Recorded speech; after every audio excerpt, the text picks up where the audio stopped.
नमस्कार किसान भाइयों। आज हम फिर से नवंबर के महीने में कौन कौन सी सब्जियां लगाएं जिनसे अधिक उत्पादन मिल सके, इन इस संबंधित हम चर्चा करेंगे वीडियो के माध्यम से। जैसा कि किसान भाइयों आप देख रहे हो, ये किसान ने नवंबर के महीने में 15 नवंबर के बाद जो सब्जियों की तैयारी के लिए फील्ड को तैयार किया हुआ है।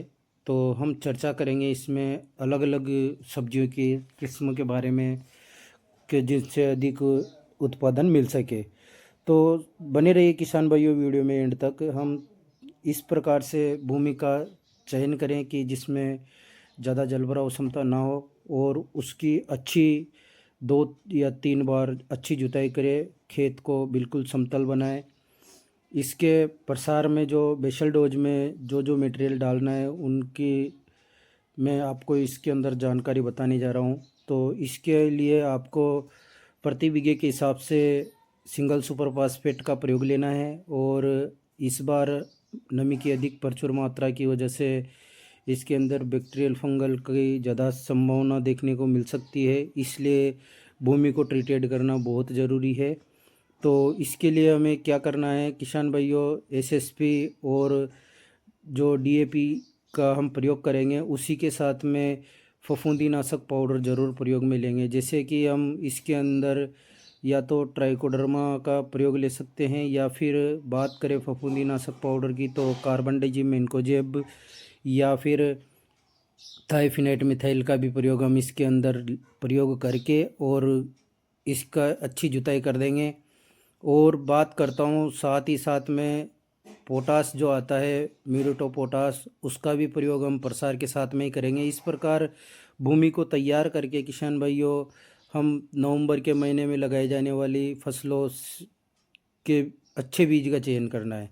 बात करते हैं शुरुआती दौर में, जो नवंबर में हम जैसे भिंडी की फसल का बीज का चयन करना है, उसमें हम नामधारी का ले सकते हैं, सिजेंटा का ले सकते हैं, और भी कई मार्केट के अंदर अच्छी अच्छी ब्रांड जो मार्केट में मिलते हैं उनका चयन करें, अच्छे बीज का चयन करके और उसकी मेड़ बनाकर उस हिसाब से चौबाई करें, जिसमें बीज से बीज की दूरी 8 सेंटीमीटर होना चाहिए लगभग में। और उसके बाद में उसकी लगाई करके, अगर आपके पास सिंचाई का अच्छा माध्यम है, जैसे आप लगाना चाहो तो ड्रिप माध्यम से भी कर सकते हो, या फिर आप उसके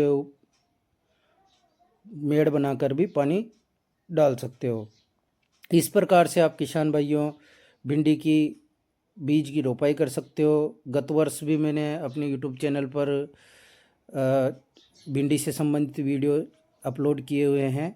मैं मोहित कुमार सुमन, मेरा यूट्यूब चैनल @मोहित सुमन 2305 के नाम से, वहाँ जाकर आप देख सकते हो, जिसमें नामधारी सीड के और अन्य सभी प्रकार की भिंडी की उन्नत किस्मों के जो फसल लगाई हुई थी किसान लोगों ने, उनका मैंने उसमें विवरण बताया हुआ है, जिसमें सभी प्रकार की समस्याओं का और सबका समाधान उसके अंदर दिया हुआ है। तो इस प्रकार से हम भिंडी की फसल लगा सकते हैं। किसान भाइयों आप लोगों को बताना चाहूँगा, भिंडी एक ऐसी फसल है जिसका लगभग यूँ मान के चलो कई लोग दिसंबर के बाद, दिसंबर 25 दिसंबर के लगभग में बुआई करते हैं। उस समय अधिक सर्दी की वजह से फसल के बीज का जर्मिनेशन नहीं आ पाता है, तो उसमें किसान काफ़ी लेट हो जाता है और उसको बाज़ार मार्केट अच्छे से नहीं मिल पाता है उसका मुनाफा। तो आप लोगों को बताना चाहूँगा, आप नवंबर में ही उसकी बिजाई कर दें, ताकि 25 दिसंबर तक आपकी जो भिंडी की फसल होगी वो काफ़ी अच्छी सुव्यवस्थित बाहर आ जाएगी, तो उसकी निराई गुड़ाई भी अच्छी हो जाएगी। इसके बाद में बात करते हैं, इसका जो प्रोडक्शन आएगा वो लगभग यूँ मान के चलो 1 दिसंबर, दिसंबर के लास्ट में और जनवरी के फर्स्ट में वीक में भिंडी का काफ़ी अच्छा मार्केट देखने को मिलता है। लगभग यूँ मान के चलो 100 रुपये प्रति किलो से अधिक ही होता है, उससे कम नहीं होता है। इसके बाद में बात करते हैं हम लौकी की, जो बेल वर्गीय फसल है उसकी बात करते हैं। इस प्रकार आप ज़मीन को तैयार, जो आपको बताया हुआ माध्यम है उस हिसाब से ज़मीन को तैयार करके उसमें आप उसको मेड़ बनाकर और उसके ऊपर लौकी की अच्छे चयन करें बीज का और उसको भी इसी प्रकार लगा दे। उसमें डिस्टेंस की बात करें तो अच्छा डिस्टेंस होना बहुत ज़रूरी है। जैसे 1.5-2 फीट की दूरी पर आप बीज का लगाई करें और उस हिसाब से उसको लगाकर देन उसके बाद में आप उसको चौबाई कर दें। देन उसके बाद में उसको भी सिंचाई कर दें। अगर आप लोगों को चुनिंदा खरपतवार का ज़्यादा प्रभाव देखने को मिलता है तो आप प्री इमरजेंसी लगाने के बाद पेंडा मिथाइल का प्रयोग ले सकते हो, जो 38.7% आती है। तो किसान भाइयों, मैं आप लोगों को बताना चाहूँगा, जब आप उसका स्प्रे करो तो आप जस्ट अपोजिट साइड में रहकर आप उसकी स्प्रे करें, क्योंकि उसका क्या है, जो परत बनती है वो परत डैमेज नहीं होना चाहिए। जैसे मान लो आपको क्यारी में या मेड़ पे अगर आपको खरपतवार नाशक का प्रयोग लेना है प्री इमरजेंसी वाले का, तो आपको बैक साइड पे चलकर उसका स्प्रे डालना है, ताकि उसकी जो परत बने वो टूटे नहीं और आपको अच्छा फ़ायदा देखने को मिले। इस प्रकार से उसका खरपतवार नियंत्रण कर सकते हो। और बाकी सकरी पत्ती का चुनिंदा खरपतवार अगर आपको बाद में देखने को मिलता है, चाहे वो भिंडी में हो, चाहे लौकी में हो, चाहे अन्य फसल हो, तो उसके अंदर आपको क्या करना है किसान भाइयों का, सकरी पत्ती के खरपतवार के लिए जो एजिल आता है उसका प्रयोग ले सकते हो।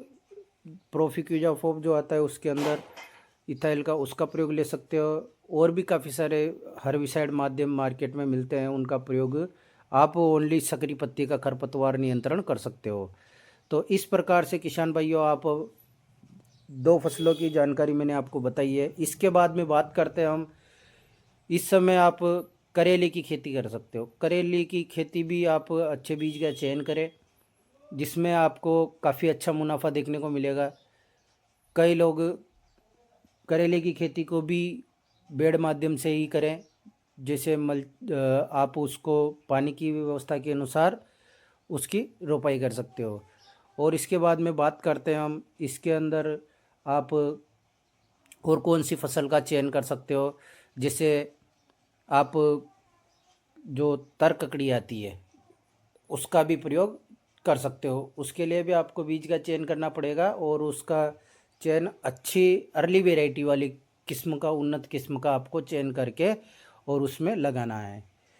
तो उससे भी आपको काफ़ी अच्छा जनवरी के लगभग में आपको उसका उत्पादन देखने को मिल जाएगा। 45 दिन में प्रत्येक फसल चालू हो जाती है। ये जो मैंने फसलों के बारे में बताया है, तो ऐसी वेराइटी का चयन करके और आप बुआई कर सकते हो, जिससे आपको काफ़ी अच्छा उत्पादन, काफ़ी अच्छा लाभ मिल जाएगा। क्योंकि कई वर्षों से लोग डिसाइड करते हैं कि हमें अच्छा उत्पादन कैसे मिले, इस उत्पादन के लिए हम क्या करें, किस समय इसकी बुआई करें। तो आप लोगों को ये सब्जी वर्गीय जो चीज़ों के बारे में मैंने आपको बताया है, इस प्रकार आप इनका लगाव कर सकते हो। और बात करता हूँ अच्छे जड़ प्रणाली के लिए, आप इसके अंदर माइकोराइजा डालना ना भूलें, क्योंकि माइकोराइजा अधिक नमी की वजह से जड़ों में लगने वाली सेप्रोफाइट फफूंद को या तो माइकोराइजा हटाता है या फिर कार्बन डाइजीमेन को, जब जो 1263 आता है। ब्रांड नेम की बात करूँ तो जैसे कई कंपनियों के आते हैं, उनका प्रयोग आप कर सकते हो। और उसके साथ साथ में जैसे मान लो प्राथमिकता में आपने कार्बन डाइजीमेन को जब ले लिया, फिर सेकंड बार आप उसमें पानी की सिंचाई करो तो उसमें WDG सल्फर या फिर टेबुकोनाजोल प्लस सल्फर का प्रयोग करके अपनी फसल को सुव्यवस्थित बना सकते हो। जिससे जड़ में अगर आपको ज़्यादा प्रॉब्लम लगे नमी की मात्रा की वजह से, तो आप उसके अंदर थाइफिनेट मिथाइल का भी प्रयोग ले सकते हो।